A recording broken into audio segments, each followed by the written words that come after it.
Hi, everybody. It's your friend Adam. I'm here with Tom Jump. We're going to talk a little bit about objective morality. I feel like there's a conflation going on between many people in the community that are interested in objective morality objective objective morality and universal morality. So I want to talk about that. I got a little air in my playback thing here, so I just want to make sure you guys can hear me. Let me know in the chat if everything is cool. Everything looks good on my end, so. Well, you can hear me through Zoom Jump, so obviously. Yeah, so the way I do it is I usually put a message in the chat, sound good, ? And then. Yeah, there you go. Good job.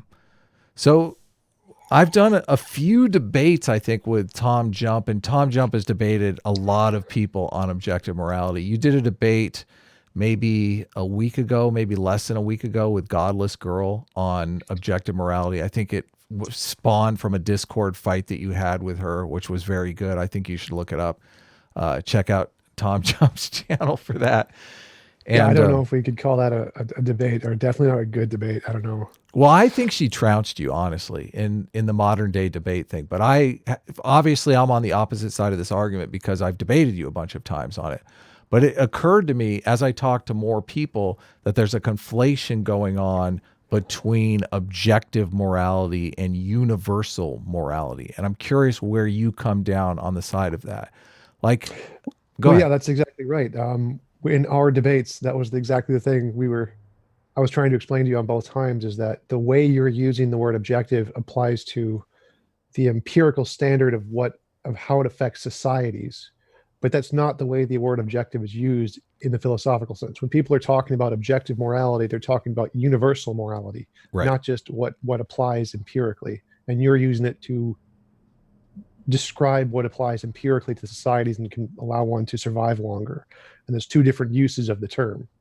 So when I say objective morality, I'm talking about it in the philosophical sense. Like you're talking about universal morality. Yeah. Well, why are we not separating this out? Why are we not making this distinction here? Objective is a term in science and colloquially it means, factual.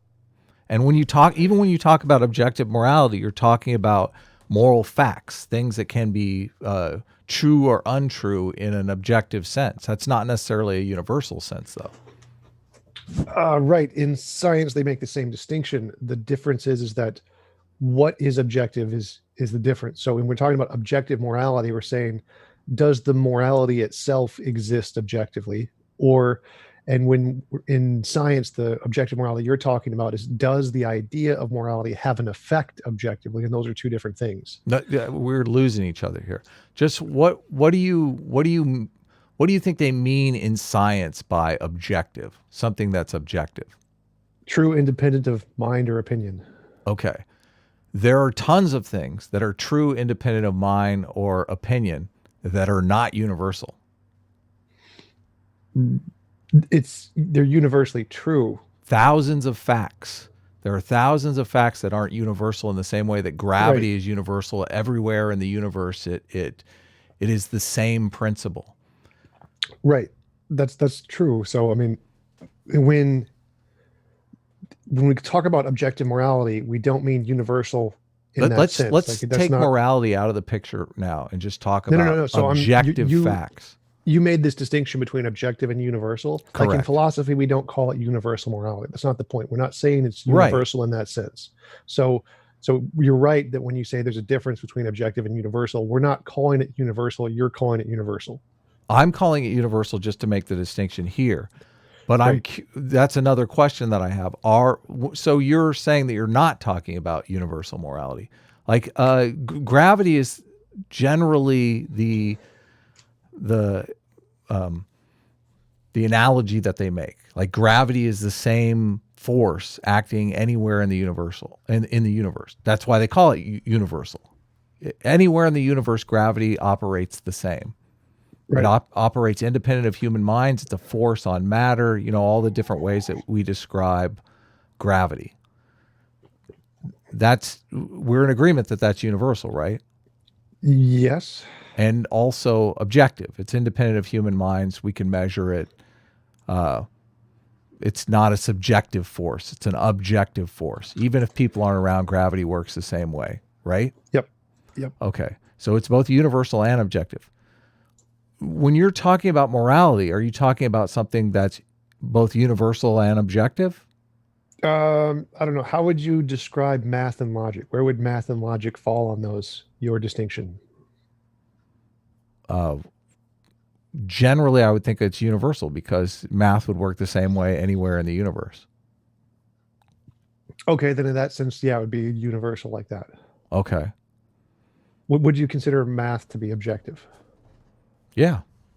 Okay, then yeah, I'd put morality in the Math same is not category as- subjective. Math doesn't change from person to person. Subjectivity is, something that's unique to the subject. Beauty is something subjective, obviously. Taste is something that's subjective. Something that's objective is independent of the subject's opinion. Right. So I would put morality in the same class as math and logic. Right. So you are saying it's universal. Yeah, but the term universal isn't something used in philosophy in that sense. When we use the word objective, we don't mean universal. I'm But not yeah. I'm not trying to change the terminology of philosophy. I'm just trying to understand clearly what exactly we're talking about. So when in philosophy, when they're talking about objective morality, someone could be confused because there are objective facts that are not universal, obviously. Yep. So it would be clearer to call it universal morality. I'm not necessarily going to call it that because that would obviously offend the philosophical field. But I'm curious, even more curious now, how it seems like the bar for universal morality is far higher than the bar for objective morality. When I'm talking about objective morality, I'm talking about a system of rules, binds people into a cooperative group. There are all these different metrics that we can use to measure the health of that group, to measure the prosperity of that group. I would argue that many of the metrics that we commonly use in society and economics are designed to measure the success of those groups. Sometimes we call them nations, sometimes we call them corporations. They can act at different levels, but all of those different institutions are being bound together by a set of rules and ethos that we could call morality and study from a scientific perspective. But I don't necessarily know how you could map this understanding of morality onto a universal morality that would act the same way anywhere in the universe. Yeah, you can't. That's why when we talk about objective morality, the kind of morality you're describing, we call that subjective because it wouldn't be a universal kind of morality. Right. Even though we could, even though there are agreed upon ways that we could measure it, we would still call it subjective. Yeah, because what we're talking about when we say objective is, do the moral statements themselves exist in the universe independently of mind? Or is it purely just an idea in people's heads that has an impact on their lives? So like, for example, Harry Potter doesn't objectively exist, but it has an objective impact on people in society. We have lots of people going out buying merchandise. There's lots of people who imitate Harry Potter and like his personality. Lots of people who read the books. They've built castles to replicate Harry Potter. So the idea of Harry Potter has an objective impact in reality, but Harry Potter himself does not exist. So when we're talking about morality, we want to say that morality is not like Harry Potter. It's not just an idea that has an impact. We're saying it exists like math and logic. Well, let's not talk about morality yet because I think it's confusing the issue. There is a certain makeup of the atmosphere of the Earth, a certain amount of air, certain amount of oxygen, or I guess it's all air, certain amount of oxygen, certain amount of nitrogen, different components of the atmosphere. That atmosphere has changed over time, okay? 10,000 years ago, the makeup of the atmosphere was much different than it is today. So am I by your criteria, we would call the makeup of the atmosphere subjective. Yeah, so it changes based off of the things in the earth and how it affects the atmosphere. It's not universal, so it would be subjective in that sense. So you're saying if I'm a scientist and I go out and measure the different components of the air today, those measurements would be subjective. It would be objectively true at this time, but it would be a subjective fact that the atmosphere had that composition. That's a subjective fact. Yes, so it's like it's contingent on whatever's going on in the Earth because it can change. So the composition of the Earth's atmosphere is subjective, but the fact that it has a particular composition is objective. Like the fact that there is 80% oxygen or whatever in the atmosphere, that would be an objective fact because that fact is true independent of what anyone thinks. Well, even But if the there were no human composition, beings on the planet, it would be the same, right? right? So, but the fact that it has an 80% composition is a subjective fact because it's only true given certain contexts. All right, I'm just completely confused. So like, So all facts that are not universal are subjective, is what you're saying. yeah, they're contingent on something. They're not always true. Like the fact that the world is round is a contingent fact. It's not always the case that the world would necessarily be round. It's just the way it happens to be. Right. So So there's the a shape of the distinction. earth is subjective. It is so by subjective here, what we mean is that it isn't necessary. It isn't going to happen. It doesn't have to be the case in all possible worlds. It's just happens to be the case. Like if you roll the dice, it isn't necessarily going to land six every single time. Like it's not going to, the laws of the universe don't force it to be six. It could be any of the other numbers. So the number that it lands on is subjective. It's contingent. It's a chance thing. It isn't going to be required. So by subjective in that sense, all we mean is it could have been different. It's not required. It's just a chance outcome. It's not a result of the laws of logic, that kind of thing. How about the number of rooms in a hotel? Yes, contingent. It's So that that's would be, subjective too. The number of rooms in a hotel, in any given hotel, is subjective. so anything that could have been different would be subjective on the thing that could have made it different. Okay. That's a that's a very different way of looking at the world. I don't maybe see. It seems like maybe we're disagreeing on the definition of objective and subjective. The definition that I'm looking up and seeing around is that objective facts are independent of human minds with a truth value and an agreed upon way of discerning that truth value, often measurement. So the number of rooms in a hotel would be objective by any kind of scientific criteria. Well, again, so all subjective facts that are true are going to be objective facts that are true. So if you think of it like the rooms in a hotel, that hotel has 100 rooms in it. That statement is an objectively true fact because that statement is true independent of what anybody says. But the fact the hotel has the certain set of rooms isn't objectively necessary.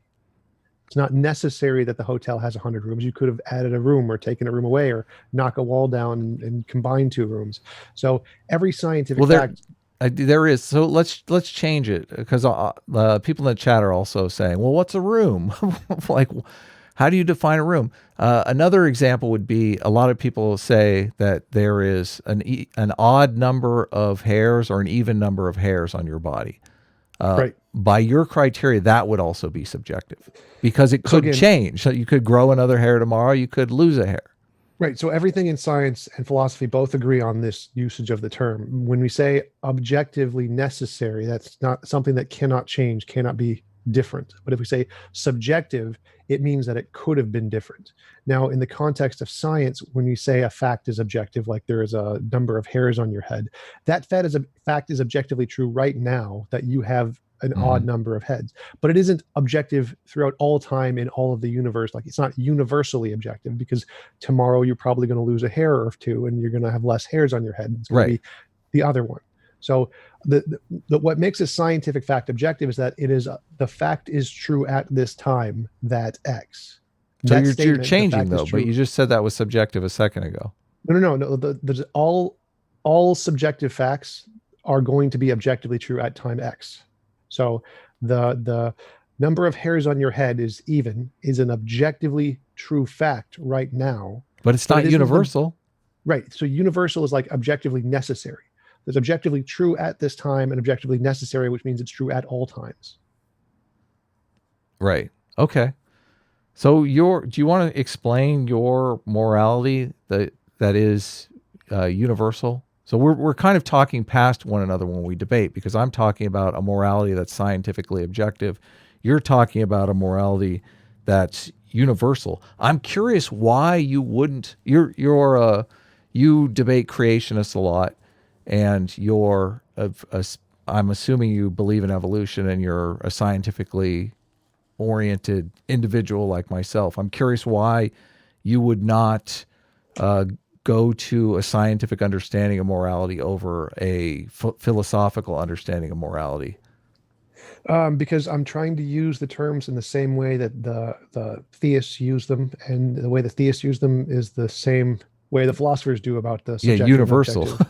Yeah, the universal. So, Theists mean universal morality is what they mean. yeah, Yeah. exactly. That's usually what moral realists mean. And so, when I use the term objective morality, I'm using it to mean universal in your terminology. And so, if I adopted the scientific morality, that would be subjective by that criteria. And so, I wouldn't be adopting objective morality. I'd be adopting a subjective morality by those definitions that are used in philosophy and theism, those that area of debate. Do you have, because this is not the form of morality that Sam Harris lays out in The Moral Landscape. I don't know if you've read The Moral Landscape, but Yeah, his well-being criterion. yeah, well, Sam Harris is not laying out a universal morality by any means. He talks about the moral landscape being many peaks on the moral landscape, not just one. So when you're talking about something that's universal, you're talking about one peak, a Mount Everest of moral objectivism. But that's not what Sam Harris is laying out. So when you say, you're meeting the theists on their turf, Sam Harris is not meeting the theists on their turf. Sam Harris is saying that we can understand morality from a scientific perspective. Many people are. Yep, he does say that, and that's why no one in philosophy really takes his moral theory seriously, because it isn't answering the question that they're asking. So, for the same reason, his theory isn't really considered a moral theory in philosophy, because it's, again, just subjective in the context of how we define those words, not universal. Right. Okay. Well, it's interesting to get the difference between universal and objective, because I will be using that in all my debates now. But you're not interested so much in the scientific understanding of morality. That doesn't interest you. Well, it does interest me. I definitely find the origins of evolution and their impacts on society, especially in other animals, very interesting, but it isn't what we're talking about when I'm talking with theists and philosophers. We're talking about the universal thing. So if we were talking about the evolutionary morality, then it's definitely a topic I'm interested in, but it's usually not the one we go to in debates. Okay. So you want to lay out your morality just so we can have it here? Yeah, sure. My morality is that any involuntary imposition of will is immoral. And the reason I got to that is by looking at the evidence of moral intuition and moral progress and seeing where they lead based on the evidence and taking them to their extreme. Like, if moral progress was extended to its absolute extreme, what would we expect the world to look like? And that's what I define as the best of all possible worlds, which is one where there's no involuntary imposition of will. So how do you're calling this evidence, which I don't necessarily know how you could do that. I'm curious just the specifics of it. If you're charting the moral intuition, are you charting moral intuition of all 7 billion people on the planet, just the people Yep, that matter? all of them. So how did you get that metric? The plotting the how do you plot the moral intuition of every person on the planet, and what do? Is there a questionnaire? Yeah, in philosophy, all of the field of ethics and moral philosophy is done based off of questionnaires and moral problems, and they take polls on these things and try to get people's um, intuitions and understandings throughout the world and different cultures, and they plot those out, and that's how they use moral intuition as a basis to try and get evidence for moral realism. So I didn't create any new evidence here. I'm just using the evidence that the field of philosophy and ethics uses about morality, which is the intuitions about all the different moral dilemmas and moral problems throughout the cultures throughout time, and referencing the past and predictions into what the future will hold for people's perceptions on those moral problems. But I don't know that you could call it evidence, though, because I don't necessarily know what study you're talking about. Like, I use Jonathan Haidt all the time. Jonathan Haidt has 65,000 participants in his database It's a web-based participants, so it's not randomly selected like they normally like to do, but he has a lot of data. They fill out something called the MFQ, the Moral Foundations questionnaire. There's been a huge study where they gave people the right-wing authoritarian scale, the RAS, I believe it is. And so there's these different questionnaires that people have filled out. What you're talking about, I don't think has ever been done. No, it's done all the time. It's literally what the philosophers in moral ethics, in the field of ethics, do as their job all the time. They give questionnaires to 7 billion people on the planet. Like, that's a massive undertaking. No, they didn't give it to literally every person. They give it to demographics of people in every area, in every culture, different questionnaires, different topics all the time. So it's like a polling thing. Yeah, you ask questions to people and you give them problems like the trolley problem and see how people in different cultures will answer the trolley problem, and you compile all the results. Okay. Is there a possibility that the polling is incorrect? I mean, yeah, okay. There's always a possibility that all scientific testing is incorrect. So it's not. So you're saying it's evidence, but it's not evidence that you would bet your life on. Let's say. Well, yeah, there's no proof of objective morality. It's not in philosophy. It's an unsolved problem. We don't have an absolute solution yet, so it's kind of like trying to answer the question, what caused the Big Bang, or what causes dark matter or dark energy? We don't know. We're just trying to create hypothetical solutions for it. So mine is a contender for a hypothetical solution. I'm not saying I have the solution. Like, I've done it. I've solved the greatest problem in ethics and we can just all go home now. Like, no, this is just a hypothetical solution. Yeah. So you want to explain the trolley problem? Because I'm not convinced that the trolley problem embodies all there is about morality. And I feel like you're absolutely right. It doesn't. It's just a single example of a moral problem. There's dozens and dozens of moral problems that we analyze to try and get what moral intuitions are. It's just one of them.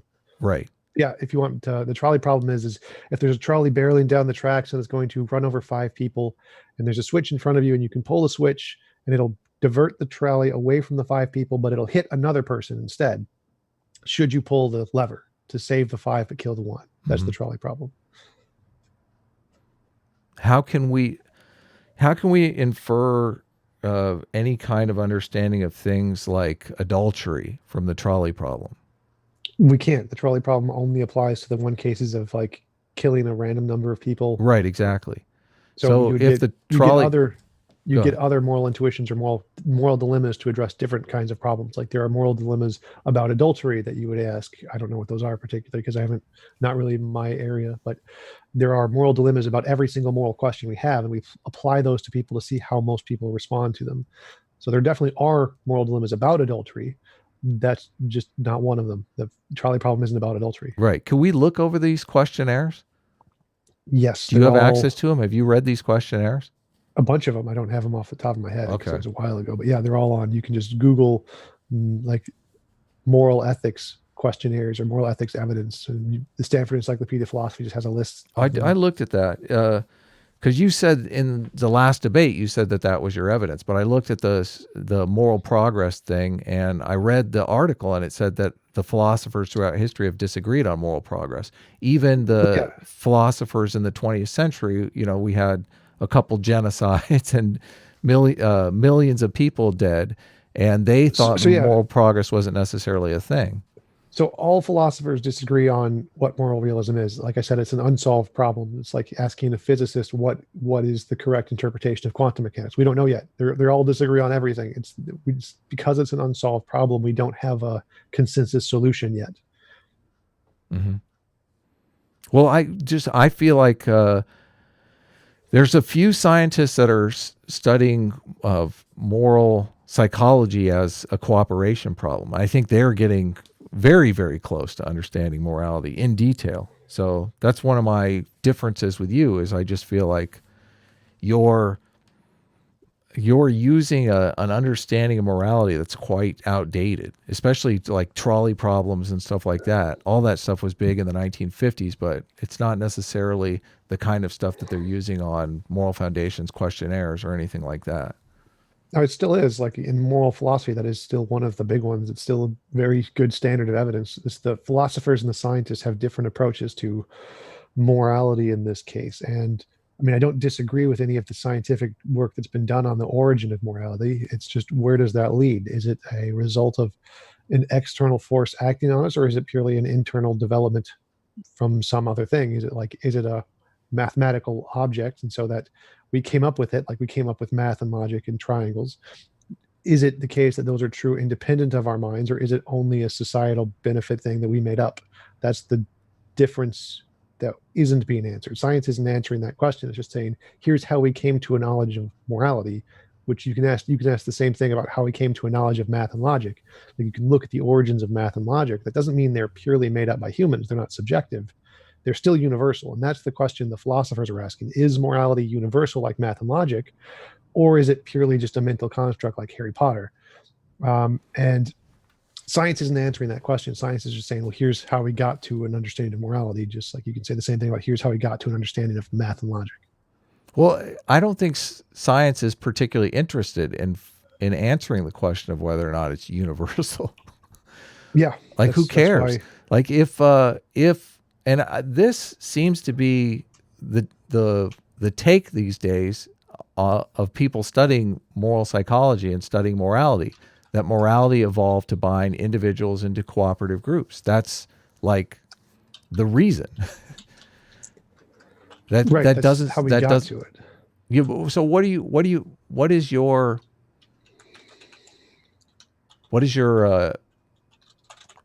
why is that an important distinction to you? How we got to it versus what it's useful for. Like, society still needs to be sustained. It's not how we got to it for what it's useful for. It's how we got to it and whether or not it's true independent of mind. So if, like, we got to math and logic through a specific set of sociological changes and people inventing different aspects of math and logic, but that how we got math and logic doesn't make a difference to the question of, is math and logic true independent of humans? I'm not talking about that question, though. That question is immaterial to what I'm talking that's about. the distinction. That's the distinction we're making. It's not. But you're saying how we got to it. Yeah. That's the scientific question that we're asking about morality when we do the scientific research. It's how we got morality. And then it's how morality evolved is what you mean. Yeah, how we got it. Yeah. Right. So in philosophy, we're answering the question, is morality objectively true like math and logic, where it doesn't matter how we got it? Is it going to be true independent of whether or not we got it? Right. But you're talking about moral progress, and the idea of moral progress implies that there's some kind of improvement that's taking place over time. Yep. What is the measure of that improvement? Well, I would say, again, we pull intuitions the same way we do for all of the problems to try and assess whether or not it's progress. But we would look at, like, the LGBTQ rights, women's rights, voting rights, universal health care, all the things we can do to give people more freedoms. It seems that those societies are morally superior than the societies that did not do those. Just on a gut check alone, I can't imagine that you could give a questionnaire to 7 billion people on the planet about LGBT rights, and that the majority of people would be in favor of LGBT rights. I mean, we're talking about places in the world where they're still throwing gay people off of buildings. You're telling me that they're going to answer that questionnaire, that LGBT rights should be a thing, that's moral progress? No, the way the questionnaire would work is we would say that, well, what is the criteria for moral progress? The criteria is certain kinds of technological advancements. Like, once you get to the point where your society has enough spare resources that you can supplement those resources to groups who have a lower social standard, then you begin to see those people with a lower social standard as having moral value. And so we would poll all of the societies who have a sufficient number of spare resources to be able to supplement the groups of lower social standard, like LGBT community, or people who are seen as having a lower social standard. And if those groups start to see LGBT groups as having moral value and it's not okay to throw them off buildings anymore, then we would see that as consistent moral progress due to technological advancement. And they would, of course, if the prediction is that if they don't have this technological advancement, they will not have that transition. And if you do have this technological advancement, you will see that transition. Isn't that action, isn't that behavior a property of cooperation, group cooperation? Sure. Okay. What we debated before, and you said morality had nothing to do with cooperation. Right. So the way we know of it doesn't necessarily mean it's objective. It's the same thing of math and logic. Like if you said, was math invented by Plato? Like, sure, sort of. But does the fact that Plato invented it, is it relevant to whether math and logic are objective? Well, no. It has nothing to do with like the objectivity of math and logic. It's just how we got to it. So the same thing applies to morality. How we are aware of morality and the fact that the societies and the cooperation of the societies tell us something about it doesn't mean that morality isn't objective. The question of whether or not morality is objective is a different question that is irrelevant to the fact that morality is impacted by cultural cooperation. The scientific understanding of morality that I'm working with is any moral statement can be traced in some way back to cooperation among groups. And I Right. debated you, and I kept making this point. You kept saying morality has nothing to do with cooperation. Morality has nothing to do with cooperation. Morality has nothing to do with groups. Morality Right. is not about groups. And even the example that you've laid out there is about cooperation. Even the trolley problem is about Yeah. cooperation. Yeah. So again, the example is math has nothing to do with Plato or Aristotle or Newton or Laplace, even though they invented the math we use today. Those things are true independent of those people. Those people are just like Well, what's the laying it point out. that you're making? So morality, the cooperation of morality is people just laying out what morality is. It has nothing to do with what the morality is. Morality exists independently Hold on, of you the just cultures. said you contradicted yourself. You said it is what morality is, but it has nothing to do with what morality is.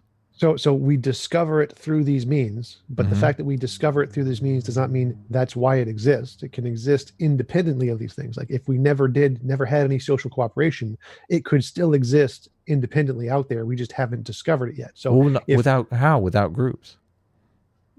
so that's the thing. If morality is true like logic and math, it's true regardless of whether or not people know it.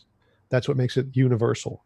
And so we use cooperation to discover it, just like we used Newton and Laplace and Plato to discover math.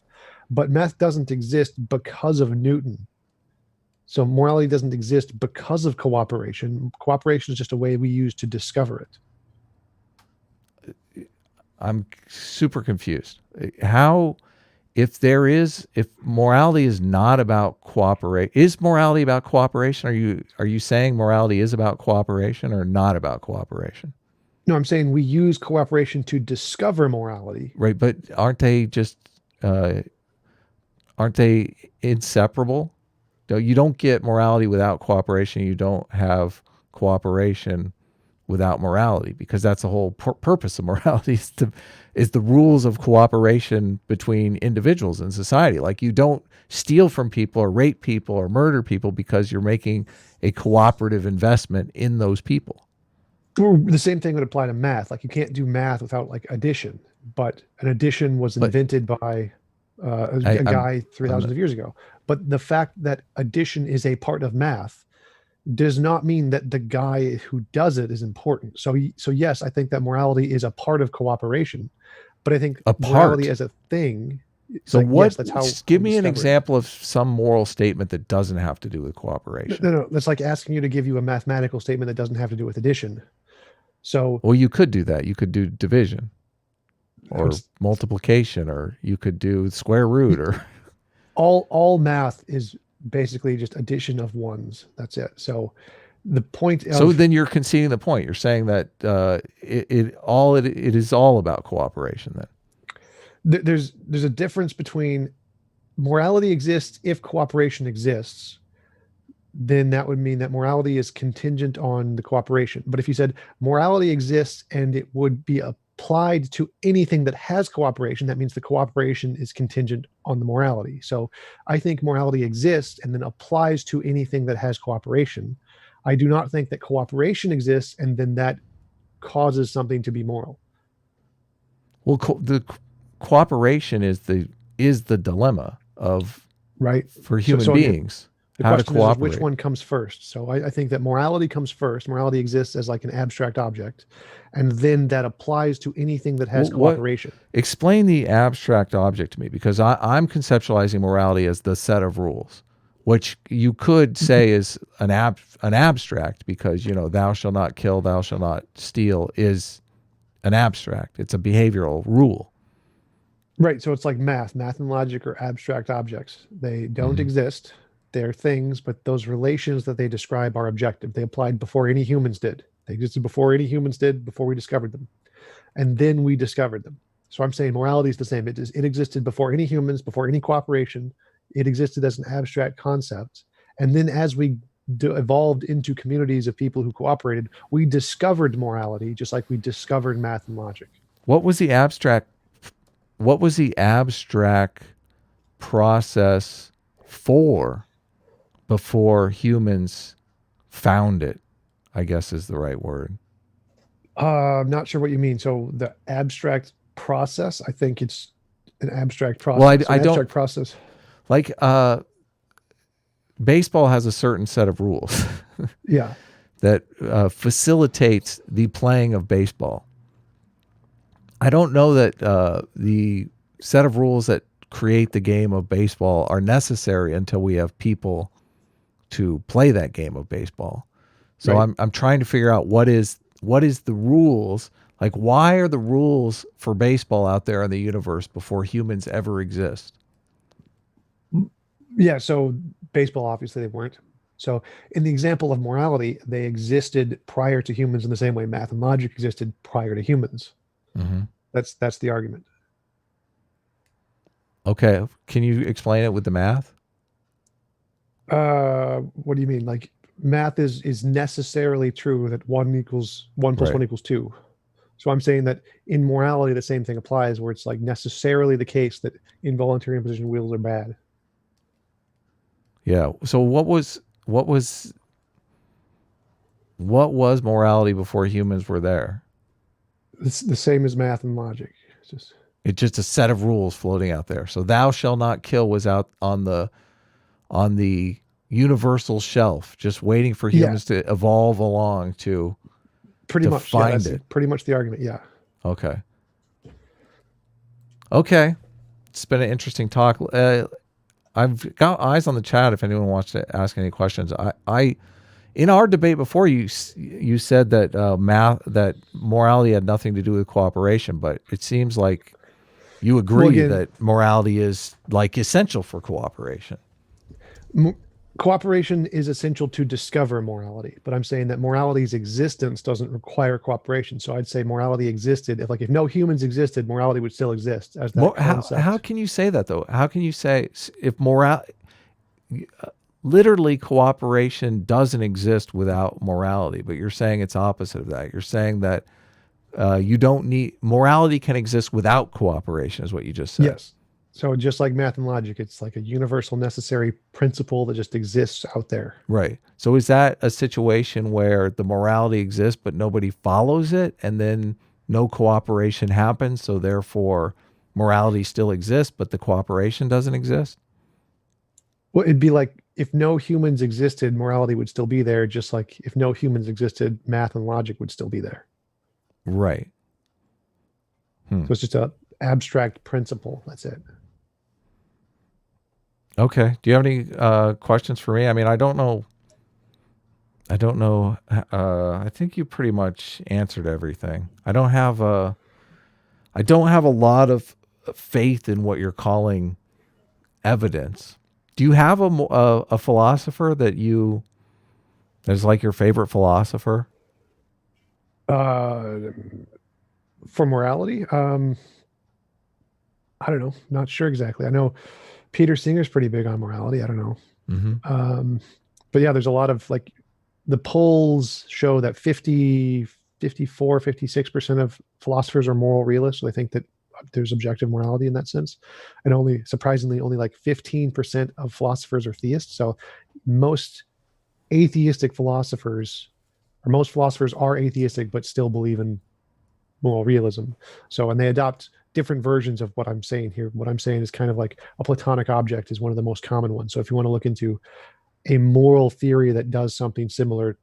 Google Platonic objects, Platonic morality. How did you come to this position? I looked at moral intuition and moral progress. I plotted them out on a graph, drew a line, said, what did they lead to? A Do hypothetical you line. have that graph? People were asking It's a you for that hypothetical graph graph. before. It's So hypothetical. you It's not like never a plotted. literal. So you're you're totally bullshitting us, Tom. You never No, plotted them no. out on it. Hold on. Let me ask you then, because the graph thing really did bug me in the debate. You plotted out moral progress on So a graph. So the graph would be what's on the x-axis of the graph and what's on the y-axis of the graph. uh, one would be time and technological progress, and the other one would be the like different levels of societal like freedoms, essentially. So freedom. So you're only measuring freedom. Yes. Hmm. And technology over time. Yeah.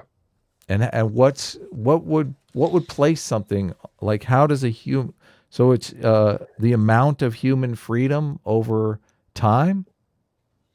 Yeah. Like any given society, like do we give people freedoms if we have the technological resources to do so? So if you so what would be a point on the graph? Would it be America? Would it be an individual? What is a point on the graph? All of those would be different points on the graph, like they would, Okay, because it's so all time. So America would take up like a 300-year block of time, and then right. So but you would be a point on the graph then. yep, So Tom would measure the amount of freedom that he has sure, at a certain point in time and technology. yep, and then we compare that to people in the past or Tom in the past, and then Right. in the future. So, but when you lived at home with your parents and you were still on an allowance and shit like that, you probably had less freedom. Did you? Sure, So that's plotted on the. So you're increasing freedom over time. When you're older sure, and you have less like mobility and stuff like that, doesn't your freedom decline? yes. So how does that look on the graph? So the graph is It basically would be it like would be a a little up and then a down in a right. very small period of time. I want. What does any of this have to do with morality?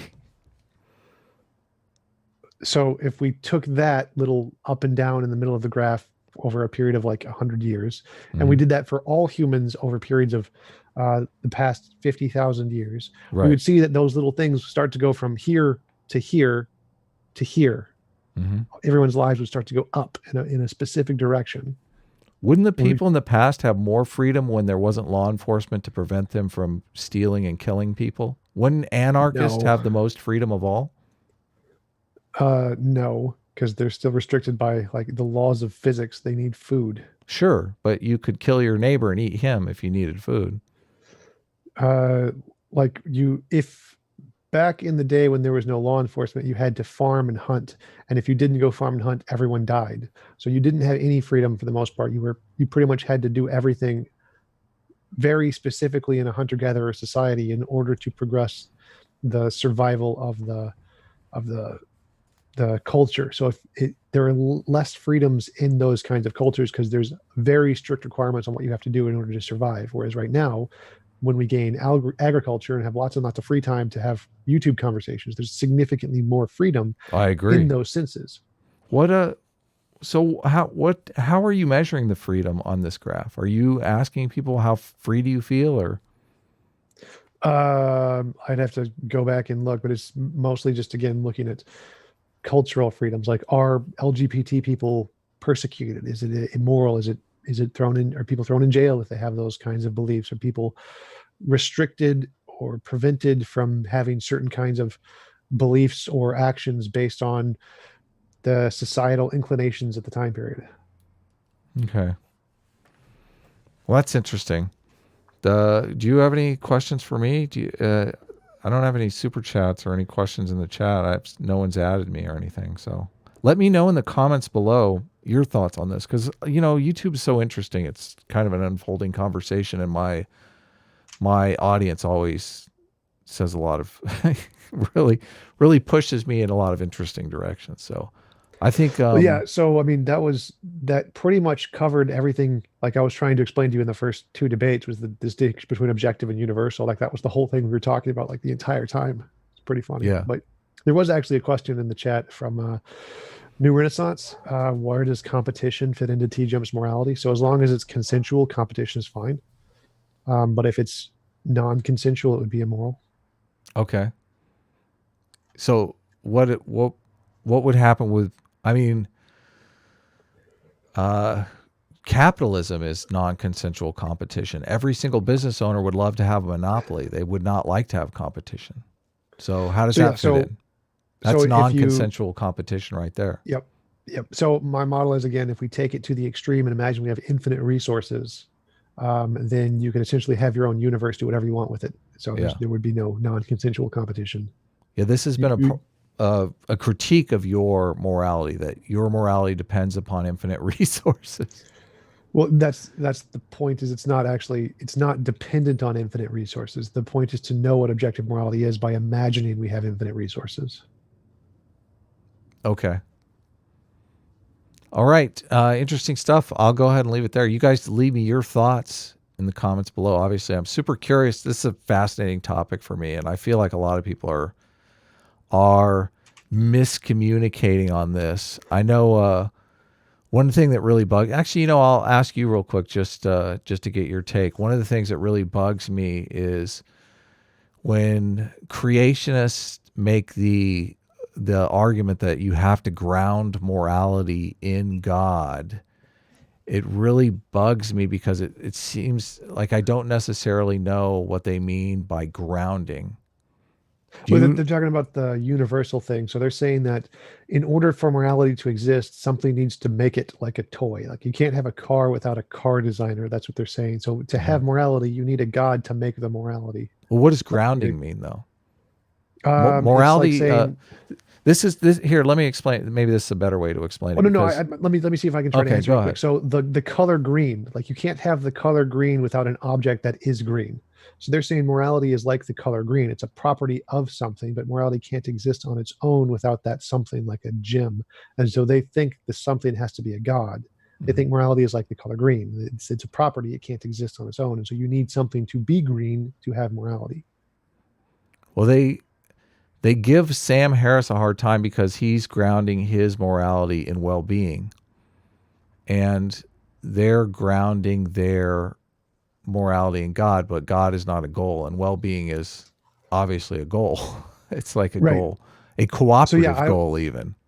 Yeah, so I would agree more with Sam Harris as being closer to the correct definition in their sense. They think that the color green can only apply to things that are like conscious agents. You have to have a conscious agent for it to qualify as having the property of morality. That's their goal. That's their presupposed argument. And so most people reject that. That's just their ridiculous presupposition. But they think that for something to have the property of morality or the property green, it has to be a conscious agent. And since well being isn't a conscious agent, well, then it can't be grounds of morality by their definition, their very strange definition. Well, I don't know how you can ground something in two categorically different things because God is not a goal. Right. So they think that you ground it, it has to be grounded in a conscious agent. Morality can only exist in a conscious agent. Therefore, if there isn't a conscious agent, it can't be moral. Kind of like how you think, or you said that morality is about cooperation. They think morality is only about conscious agent. It has to be in a conscious agent. No conscious agent, no morality. Just like you think no cooperation, no morality. Well, the Constitution is like a set of rules, so morality can't exist. Like it's just the behavioral programming of the group, the society, the company, whatever it is. All right. So, I mean, I would agree with you. I think that morality doesn't need to be grounded in a being at all, but that's the theist's presupposition. Yeah, I don't understand it. So you can let us know your thoughts on the grounding situation. If you have feedback on that, that would be great too. Thanks a lot, Tom. Thanks for your time. Do you want to tell everyone your social media or anything like that? Yeah, sure. Check out my YouTube channel. It's youtube.com/tjump. Please give me money. I like money. Money's nice. That's as moral as it gets, right? Take care, everyone.